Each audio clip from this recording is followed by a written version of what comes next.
Some little-known facts about Augusta. I'm sure there are some you don't know about. Firstly, when it comes to Augusta's hometown, Pharaoh the blacksmith, Gran Rosa, and the other friends all died in the Dark Tide. Tragic backstory is a staple for 5 stars. The hometowns of them have all had it rough. However, that shadowy figure with an open mouth might very well be a sign that Angel is still alive, and that she is Galbrina now. Secondly, you all know that when Augusta participated in the duel was a 100-man free-for-all. But here's the real truth. That famed 100-man duel tournament was an elaborate setup by the nobles. Every participant was someone who had lost to Augusta before. It wasn't a 100-man free-for-all. It was Augusta taking on 100 foes alone. With just a single sword, she won that death match with absolute strength without killing a single person, which shocked the entire Septimont. Thirdly, Augusta didn't become Ephor right after defeating the Lioness. Instead, it was sometime later that the former Ephor passed the title to her.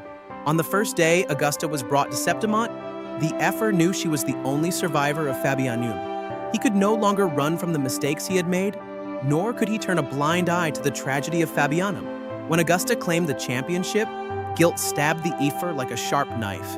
Hiding his identity, the Ephor went to the underground arena and tested her strength, and finally recognized her talent. She had the ability to change the corrupt Septimont. Even if your bones turn to embers, do not take refuge in this false gentle knight. These were his last words to Augusta. After passing the title to her, the Ephor drank poisoned wine and took his own life. Fourthly, Septimont people never believed in gods, but dark tide seeped into them in another way. It deliberately spared Augusta's life and kept whispering in her ear. Every time she fought, that voice lingered like a shadow, teaching her to dodge and swing sword like a strict mentor, forging her into a true ruler. Then, it tried to tempt her with power to unleash the dark tide, but she never fell for it.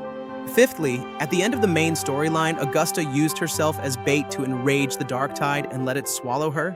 The segment where Augusta is pulled into dark tide takes inspiration from Virgil's The Aeneid, the descent to the underworld. This symbolizes the trial, recognition, and guidance for Chosen One, crossing between past and future, confusion and revelation, to achieve a spiritual transformation. It corresponds to her entering dark tide with the anchoring shards, freeing those who had been swallowed by it, and giving her strength, crown, and weapons of victory to those lost and confused. Without relying on external force, she threw the punch against fate with her own will. This is exactly what Yuno said.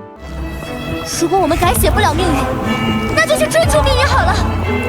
追上他，超越他，最后再回过头，狠狠给他一拳。 The achievement after completing the storyline, I Shall Sing, of Blades and Men, is actually the first line of the Aeneid. These are all the little-known facts about Augusta from the storyline. All content is based on in-game text and lore.